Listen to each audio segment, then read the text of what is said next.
चलिए स्टूडेंट्स, आज हम लोग स्टार्ट करते हैं constitution and it's design. Constitution कैसे बना, इसके हम लोग आज एमसीक्यूज देखेंगे। चलिए स्टार्ट करते हैं। पहला है हमारा the preamble is not a part of the legal section of the constitution, not a part of the legal section of the constituent assembly, not a part of the legal section of the judiciary. Legal section का part नहीं है preamble. चलिए इसको और थोड़ा सा elaborate करते हैं। ये एक एमसीक्यू अपन 2-3 एमसीक्यूज करते हैं इसमें से। क्या प्रिम्बल कॉन्स्टिट्यूशन का पार्ट है? हाँ है। कॉन्स्टिट्यूशन का इंटीग्रल पार्ट है, अभिन्न अंग है। इंटीग्रल पार्ट मींस अभिन्न अंग। कॉन्स्टिट्यूशन से प्रिम्बल को अलग नहीं किया जा सकता है। Preamble is the soul of the constitution. आत्मा को शरीर से अलग नहीं कर सकते हैं। क्लियर? तो कॉन्स्टिट्यूशन से हम लोग प्रिम्बल को अलग नहीं कर सकते हैं। बट क्या वो नॉट अ पार्ट, तीनों में ही नॉट अ पार्ट लिखा है, ठीक है। लीगल सेक्शन तीनों में लिखा हुआ है। देखो लीगल सेक्शन इसमें भी लिखा है, इसमें भी लिखा है, इसमें भी लिखा है। क्या लीगल सेक्शन का पार्ट है? नहीं। तो क्या जुडिशरी में पार्ट नहीं है? नहीं, जुडिशरी में बिल्कुल भी नहीं है। Preamble is not a part of the legal section. Constituent assembly का तो होगा नहीं। कॉन्स्टिट्यूएंट असेंबली तो जैसे ही संविधान बना था, कॉन्स्टिट्यूशन बना, इनेक्टेड हुआ, कॉन्स्टिट्यूएंट असेंबली खत्म हो गई। कॉन्स्टिट्यूएंट असेंबली क्या होती है? जो किसी कंट्री का कॉन्स्टिट्यूशन बनाती है, उसको कॉन्स्टिट्यूएंट असेंबली कहते हैं। संसद जैसा ही होता है, बट पार्लियामेंट ही है वो भी, कॉन्स्टिट्यूएंट असेंबली भी। बट डिफरेंस ये होता है कि जब हम लोग पार्लियामेंट वर्ड बोलते हैं या संसद वर्ड बोलते हैं तो वहां पर इलेक्टेड मेंबर्स जाते हैं, हम लोग चुनाव होके और फिर वो व्यक्ति जाता है। कॉन्स्टिट्यूएंट असेंबली में अभी तक संविधान बना ही नहीं है, तो चुनाव कैसे होगा? पॉसिबिलिटी नहीं है। तो फिर कैसे होता है? नॉन इलेक्टेड मेंबर्स जाते हैं। क्लियर? ये बेसिक डिफरेंस है। तो इसका आ जाएगा preamble is not a part of the legal section of the constitution. Legal section का पार्ट नहीं है, वो आत्मा है कॉन्स्टिट्यूशन की। क्लियर? कॉन्स्टिट्यूशन के किसी प्रोविजन पर आप अप्लाई कर सकते हो। क्लियर? वो केवल एक रास्ता दिखाने वाला चीज है प्रिम्बल। क्लियर? वो लीगल सेक्शन का पार्ट नहीं है। नेक्स्ट देखें, विच of the following statement is correct? The Constitution of India owes much to Government of India Act 1909, 1919, 1935। किस में से कॉन्स्टिट्यूशन का मोस्ट ऑफ द पोर्शन लिया गया है? कॉन्स्टिट्यूशन पे सबसे ज्यादा इन्फ्लुएंस किस एक्ट का है? तो वो गवर्नमेंट ऑफ इंडिया एक्ट 1935 का है। यहीं से हमारी जो प्रोविंशियल लेवल पर जो सरकारें बनना स्टार्ट हो गई थी 1937 में, 1935 में एक्ट बना और 1937 में पहली बार प्रोविंशियल लेवल पर गवर्नमेंट्स बनी थी। प्रोविंशियल मतलब स्टेट लेवल पर। संविधान बनने के पहले, कॉन्स्टिट्यूशन बनने के पहले हम लोग प्रोविंस बोलते थे। कॉन्स्टिट्यूशन में वर्ड यूज किया गया स्टेट, राज्य, तो हम लोगों ने स्टेट यूज करना स्टार्ट कर दिया। ठीक है? तो प्रोविंशियल लेवल पर या स्टेट लेवल पर पहली बार चुनाव जो हुए थे 1937 में हुए थे। इसी के बाद में मतलब हम लोग बोल सकते हैं फेडरलिज्म का कंसेप्ट आया था। क्लियर? और भी बहुत सारे जो फंडामेंटल राइट्स वगैरह थे वो हमने यहीं से लिए हैं। हालांकि फंडामेंटल राइट हम लोग जब क्वेश्चन आता है एमसीक्यू तो हम लिखते हैं यूएस से लिए हैं, यूएस से इसमें लिए और इससे फिर हम लोगों ने लिए। इस टाइप से हमने मॉडिफिकेशन करके लिया है, एग्जैक्ट ऐसा नहीं करा। यूएस में जो फंडामेंटल राइट है उसको हम लोग बोलते हैं बिल ऑफ राइट्स, और यहां पर हम लोग बोलते हैं फंडामेंटल राइट्स। चलिए नेक्स्ट अपन देखते हैं, who among the following is the person is acknowledged as the father of Indian constitution. ये क्वेश्चन कोई सी भी एग्जाम में चले जाओ सबसे इंपॉर्टेंट होता है। कौन है father of Indian constitution? Doctor B R Ambedkar. Doctor B R Ambedkar, doctor Bhimrao Ambedkar, ये जो थे वो फादर ऑफ इंडियन कॉन्स्टिट्यूशन कहे जाते थे। इन्होंने ही कॉन्स्टिट्यूशन की ड्राफ्टिंग करी। क्लियर? ड्राफ्टिंग मतलब कैसा होता है? जैसे रफ कॉपी में लिखना। क्लियर? तो किस टाइप से लैंग्वेज की ड्राफ्टिंग, सिंपल वे में बोलते हैं तो सेंटेंस को हम लोग अगर जमाते हैं तो उसको बोलते हैं ड्राफ्टिंग। तो सेंटेंस को जमाया, कॉन्स्टिट्यूशन में कौन सा वर्ड इंक्लूड करेंगे, कौन सा वर्ड नहीं आना चाहिए, किसी वर्ड के ऐसा तो नहीं है कि वो कुछ अलग तरीके से इंटरप्रेट हो जाए, हमने लिखा कुछ और सामने वाले ने समझा कुछ, अर्थ कुछ अलग निकाल लिया, इस टाइप का नहीं होना चाहिए। तो ये ड्राफ्टिंग किसने करी थी? Doctor B.R. अम्बेडकर जिस चेयर कमिटी के हेड थे, ड्राफ्टिंग कमिटी, उसमें। The objective of fundamental right in our constitution is provide, हमारे कॉन्स्टिट्यूशन में फंडामेंटल राइट जो दिए हैं, हमने कहां से लिए हैं? यूएस से लिए हैं।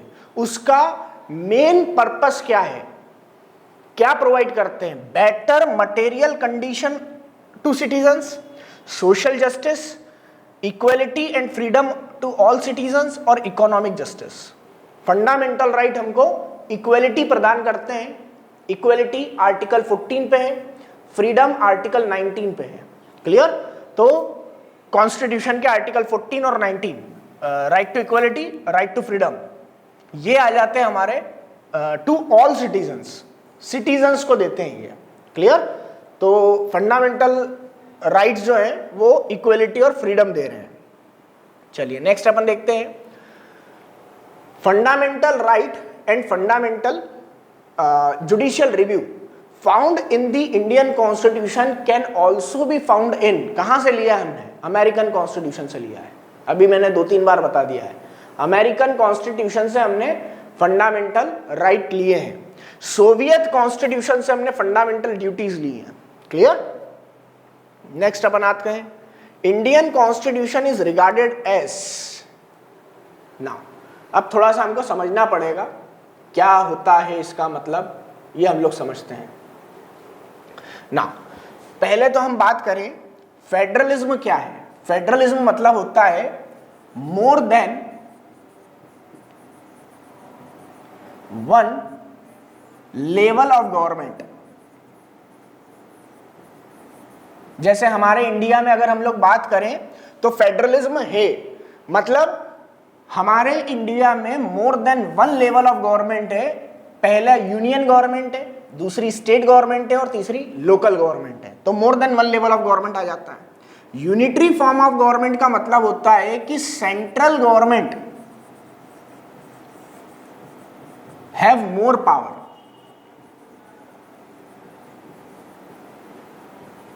बिल्कुल है, सेंट्रल गवर्नमेंट के पावर ज्यादा है।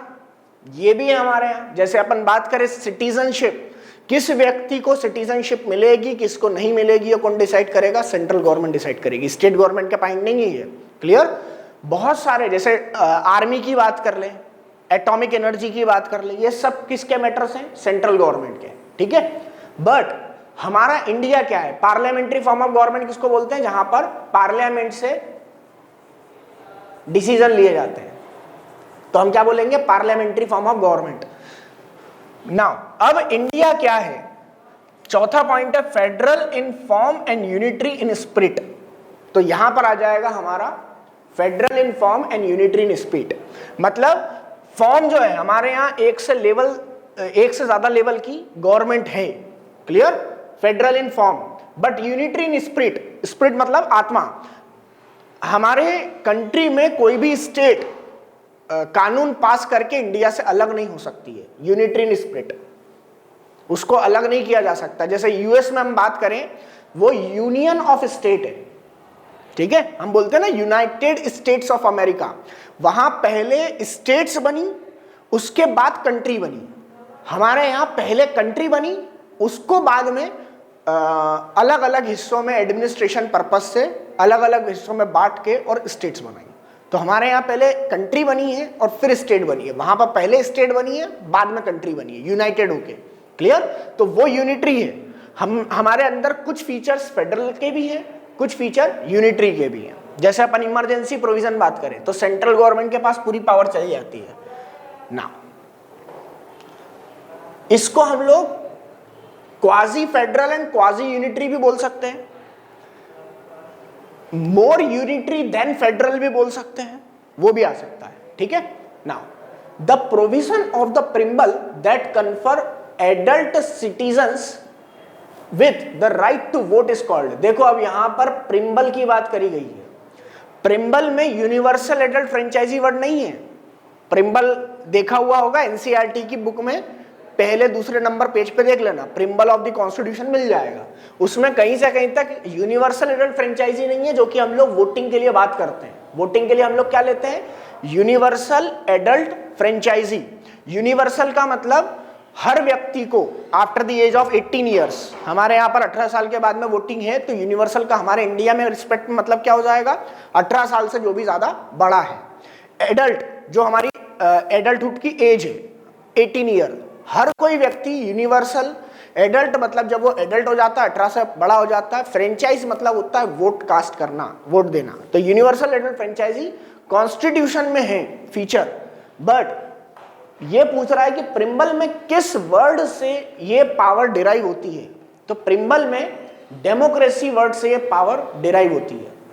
हमारा कॉन्स्टिट्यूशन हमारे इंडिया को एक डेमोक्रेटिक रिपब्लिक बनाता है, और डेमोक्रेसी में हर व्यक्ति को वोट पार्टिसिपेशन के राइट्स होते हैं, मतलब वोटिंग के राइट्स हैं।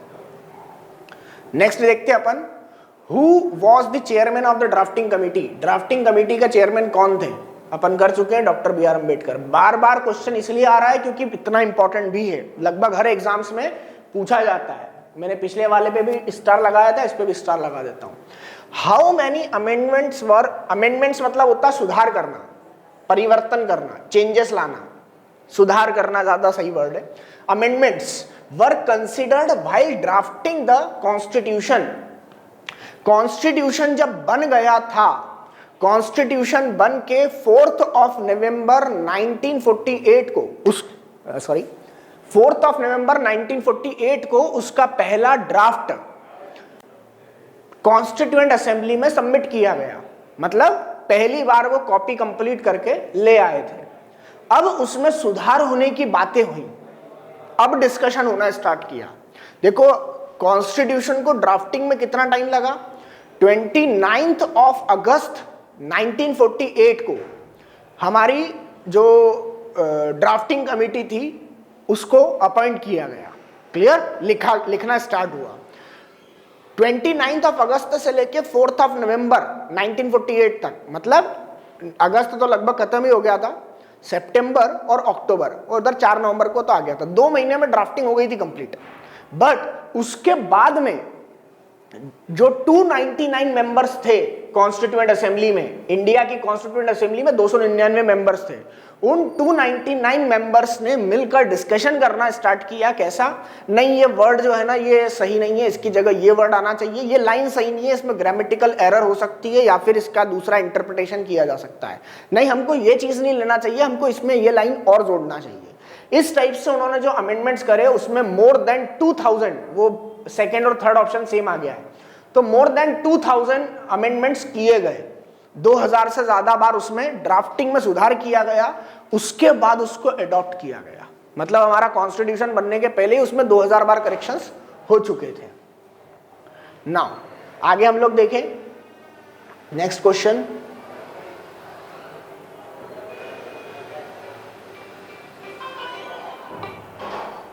नाउ नेक्स्ट क्वेश्चन पे हम लोग आते हैं, Which of the following country have the unwritten constitution? Unwritten constitution किस कंट्री का है? ये हमारा क्वेश्चन है। अनरिटन कॉन्स्टिट्यूशन मतलब क्या होता है?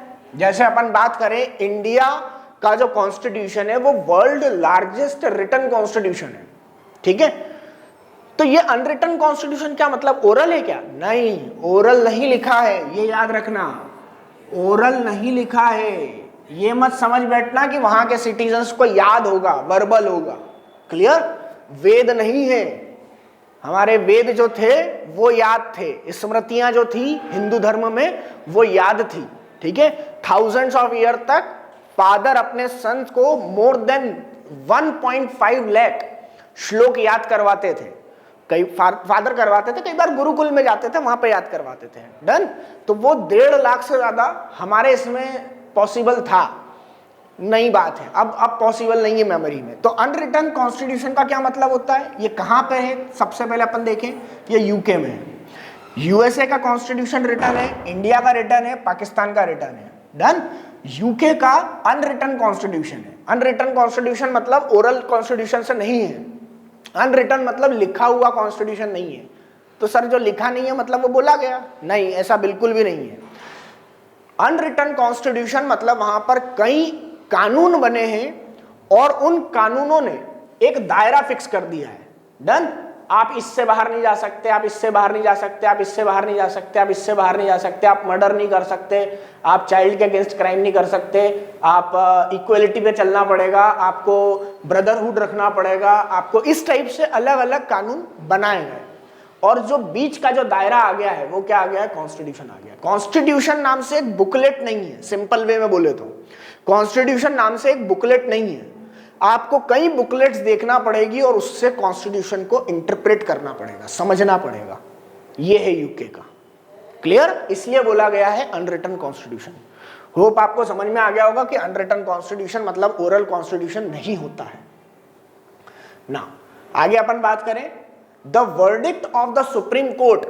सुप्रीम कोर्ट का वर्डिक्ट मतलब जजमेंट होता है। वर्डिक्ट मींस जजमेंट होता है, आदेश या अपन बोल सकते हैं निर्णय। Of the supreme court that the original structure of the preamble, जो प्रिम्बल ओरिजिनली बना हुआ था as given in the constitution can not be changed, was given in which case. कौन से केस में ऐसा दिया गया था?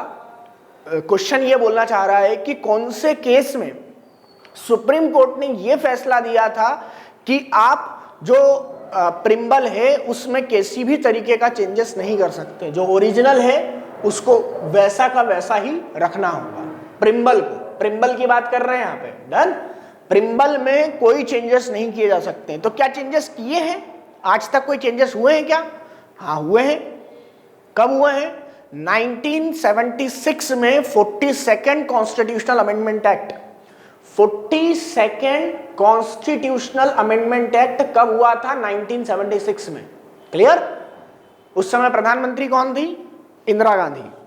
इसको मिनी कॉन्स्टिट्यूशन भी बोलते हैं, ये याद रखना, इसको मिनी कॉन्स्टिट्यूशन भी बोलते हैं। अच्छा, वो अपने मन से लेता है वो, जब उसकी इच्छा जो हो जाती है मिनी कॉन्स्टिट्यूशन भी बोलते हैं। तो कभी क्वेश्चन आ जाए कि मिनी कॉन्स्टिट्यूशन किसको बोलते हैं? 42nd कॉन्स्टिट्यूशनल अमेंडमेंट एक्ट को। अभी तक का सबसे बड़ा कॉन्स्टिट्यूशनल अमेंडमेंट एक्ट को, अमेंडमेंट कौन सा हुआ है? 42nd constitutional amendment. डन। तो सुप्रीम कोर्ट ने कौन से इसमें बोला था कि आप प्रिम्बल में चेंजेस नहीं कर सकते? गोलकनाथ केस में। गोलकनाथ का जो केस था उसमें यह बोला गया था कि आप प्रिम्बल में बिल्कुल चेंजेस नहीं कर सकते हैं। डन। इसके बाद आया, हमारा क्वेश्चन कंप्लीट हो गया, एक्स्ट्रा पॉइंट बता रहा हूं मैं। हम इसके बाद आया केशवानंद भारती का केस 1973 में। 1973 में Kesavananda Bharati versus state of Kerala, यह केस आया। इसमें बोला गया कि आप बेसिक स्ट्रक्चर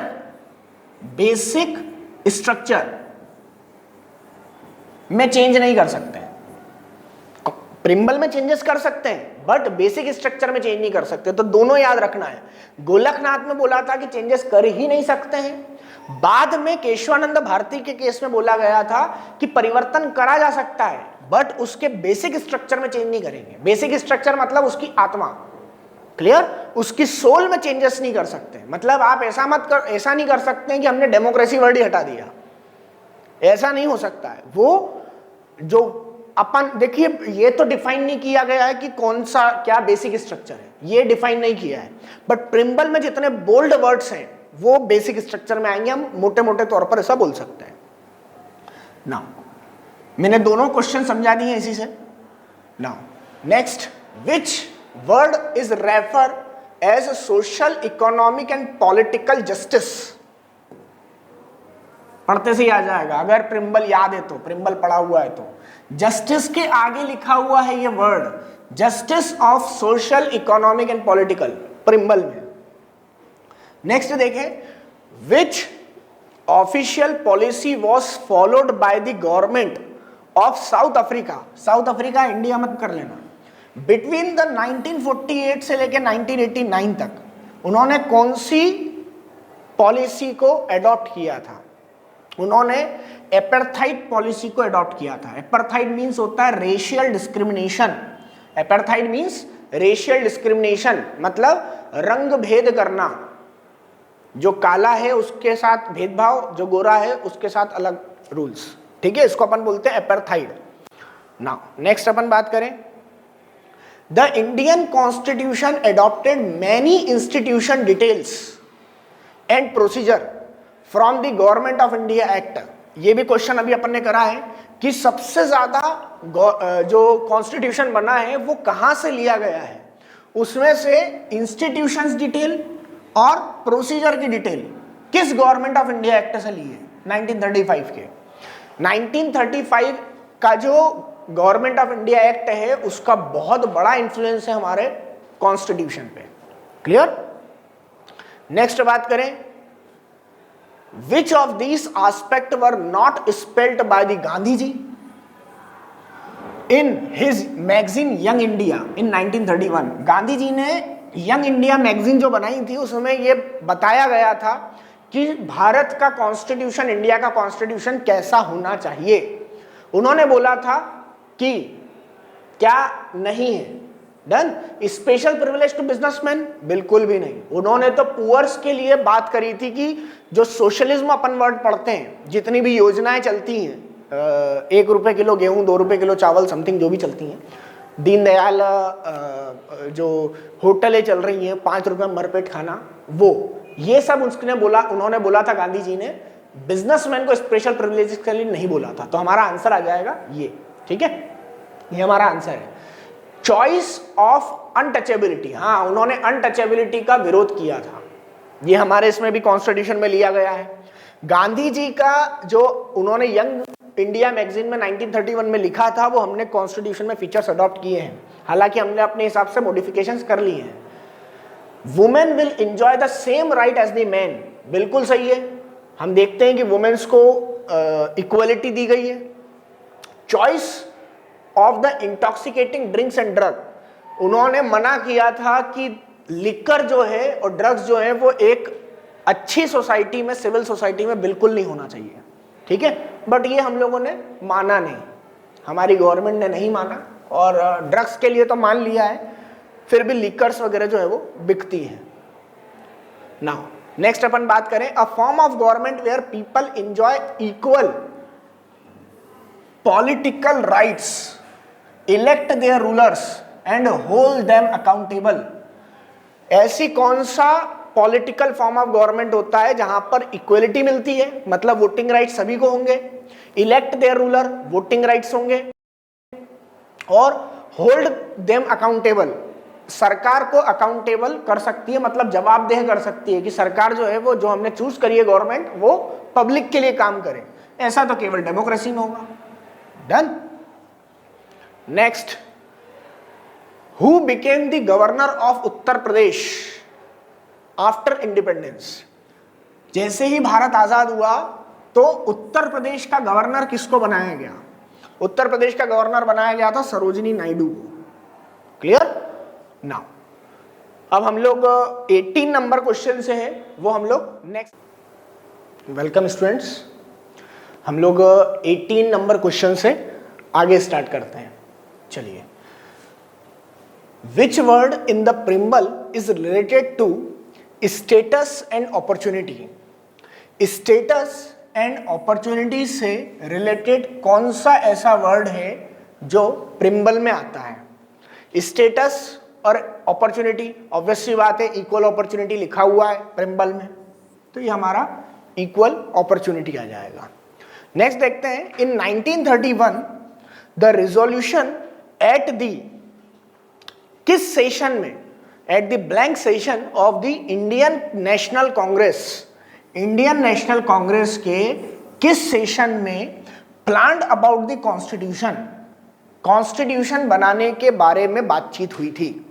1931 के कॉन्स्टिट्यूशन, 1931 में इंडियन नेशनल कांग्रेस के किस सेशन में, मतलब वो सेशन कहां पर हुआ था जहां पर यह डिसाइड किया गया था कि हमको इंडिया के लिए एक कॉन्स्टिट्यूशन बनाना चाहिए? क्लियर? ये हुआ था लाहौर सेशन में। लाहौर सेशन जो था कॉन्स्टिट्यूशन का, उसमें ये चीज डिसाइड करी गई थी कि हम लोग हर साल हर साल कंप्लीट इंडिपेंडेंस डे मनाएंगे। किस डेट पे? 26 ऑफ जनवरी को। डन। 26 ऑफ जनवरी को हर साल कंप्लीट इंडिपेंडेंस डे मनाएंगे, पूर्ण स्वराज दिवस, कंप्लीट इंडिपेंडेंस डे, ये मनाया जाएगा। ये डिसाइड हुआ था 1931 के लाहौर सेशन में। क्लियर? उसके बाद से 1947 तक हम लोगों ने 26 जनवरी को ही हर साल कंप्लीट इंडिपेंडेंस डे मनाया, और उसी को मेमोरेबल बनाने के लिए जब हमारा कॉन्स्टिट्यूशन 26 ऑफ नवंबर 1949 को बनकर तैयार हो चुका था, प्रिम्बल में आपको यही डेट मिलेगी, प्रिम्बल में नीचे आप देखोगे तो आपको यही डेट मिलेगी, on this 26th date of November 1949। Clear? Adopted लिखा हुआ है वहां पे। इस समय क्या करा था? एडॉप्ट किया था, adopted by our constituent assembly and give to ourself. हमने अपने आप को दिया और एडॉप्ट किया। कुछ प्रोविजंस इसी दिन अप्लाइड हो गए थे, बट कंप्लीट इनेक्टमेंट जो हुआ, कंप्लीट इनेक्टमेंट मतलब कंप्लीटली तरीके से जो लागू हुआ, वो कब हुआ? 26 ऑफ जनवरी 1950 को। क्लियर? तो ये 26 जनवरी तक हम लोग क्यों रुके? इस लाहौर सेशन में जो 26 जनवरी को हम लोगों ने कंप्लीट इंडिपेंडेंस डे मनाया था, उसको मेमोराइज लेने के लिए, उसको मेमोराइज करने के लिए, मेमोयर बनाने के लिए। चलिए नेक्स्ट अपन देखते हैं।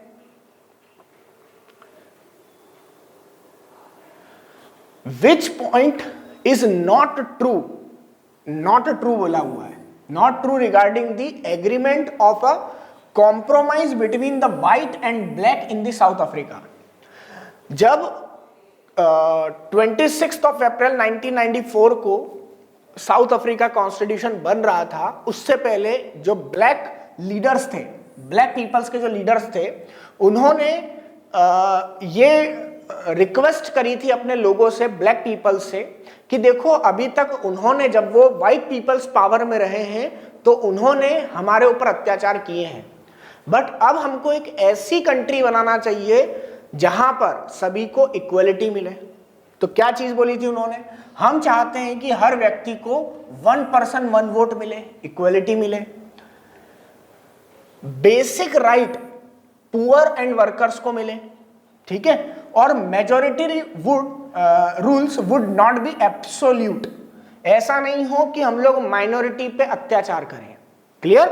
जो मेजॉरिटी के रूल्स हैं वो एब्सोल्यूट नहीं होना चाहिए, मेजॉरिटी और माइनॉरिटी दोनों इक्वलिटी होना चाहिए। ये चीज उन्होंने बोली थी। तो क्या चीज नहीं बोली थी? उन्होंने बोला था कि हमको अब व्हाइट पीपल्स के ऊपर वापस उन्होंने जैसे हमारे ऊपर अत्याचार करे तो हमको भी वही नहीं करना चाहिए, हमको इक्वलिटी दर्शाना चाहिए।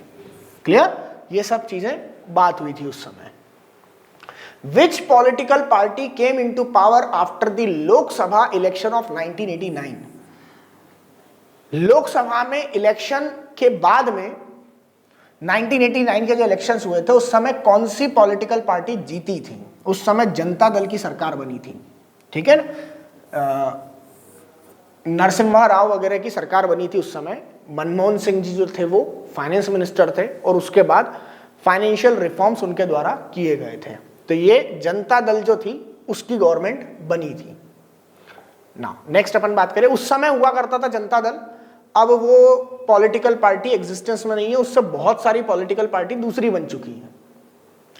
नाउ नेक्स्ट अपन देखें, विच of the following is not the basic feature of the constitution. मैंने लास्ट वीडियो में आपको बताया था कि जो केशवानंद भारती केस है उसमें बताया गया था बेसिक स्ट्रक्चर, ये वही है basic feature of the constitution, उसको अमेंड नहीं किया जा सकता है।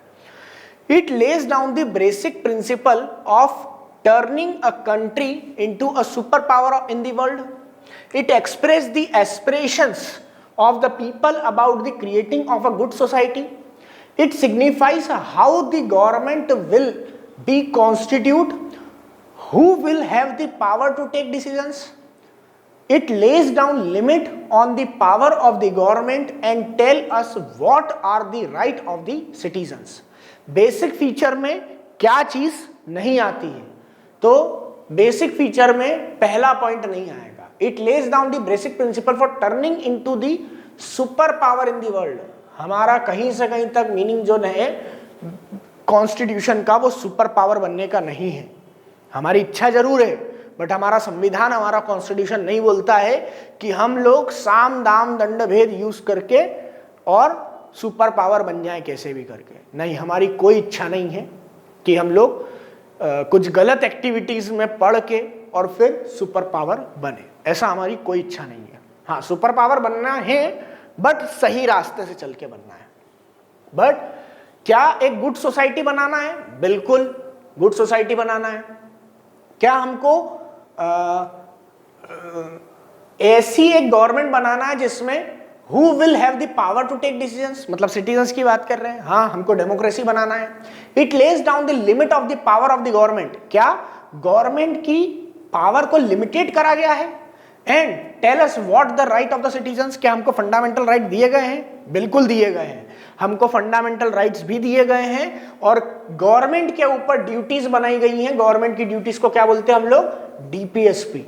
जैसे हमारे फंडामेंटल राइट्स हैं, वैसे कॉन्स्टिट्यूशन ने हर गवर्नमेंट को directive principles of state policies दिए गए हैं। ये कॉन्स्टिट्यूशन के आर्टिकल 36 से लेके 51 तक है।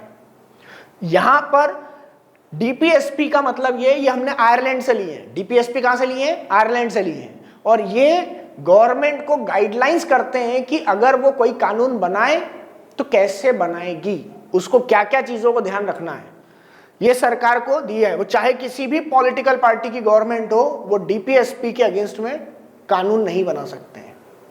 और जो डीपीएसपी में लिखा हुआ है वो तो बन के ही रहेगा। क्लियर? आज नहीं बनेगा तो कल बनेगा, पर बन के रहेगा।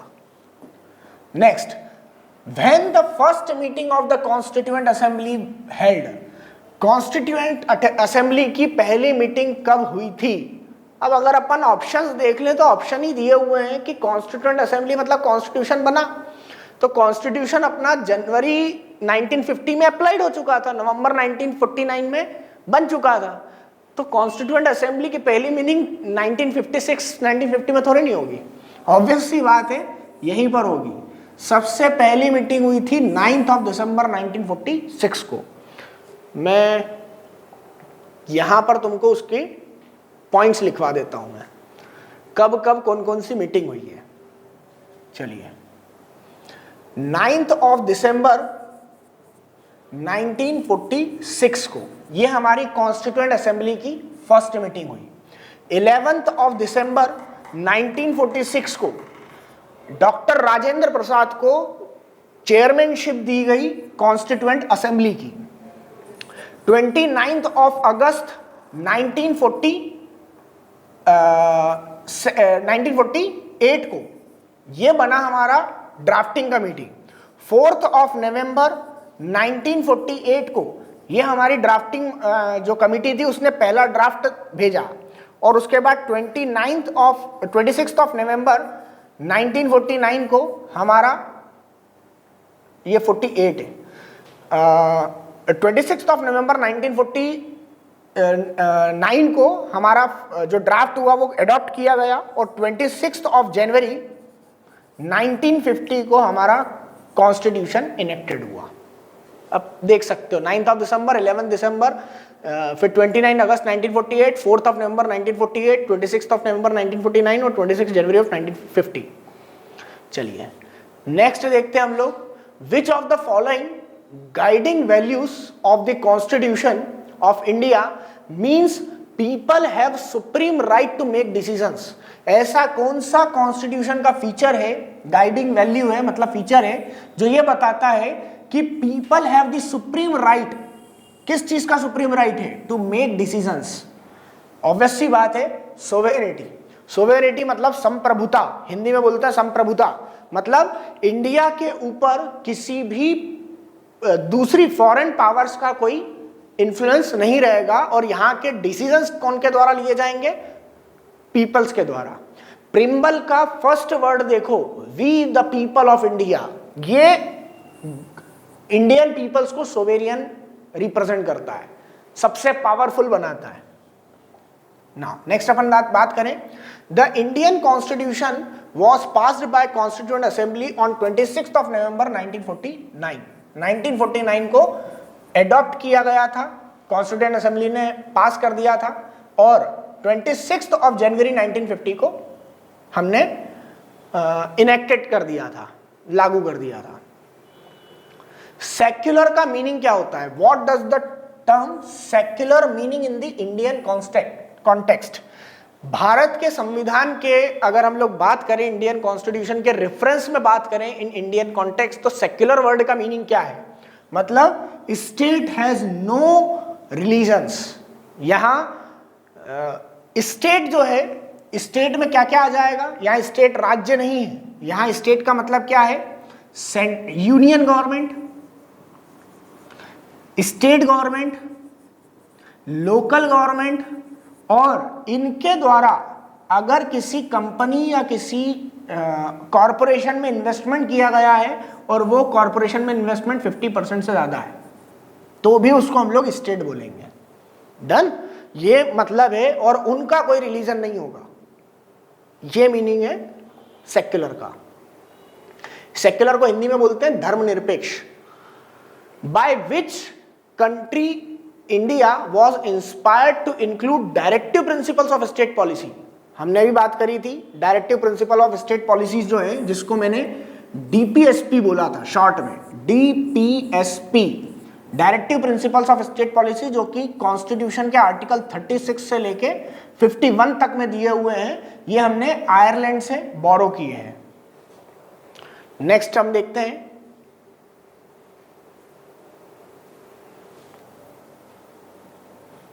(27)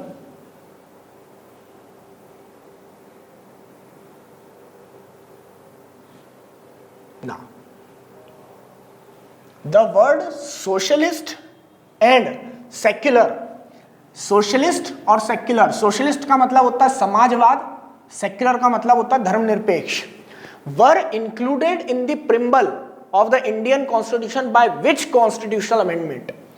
कॉन्स्टिट्यूशन के अमेंडमेंट नंबर 42 जो कि 1976 में आया था।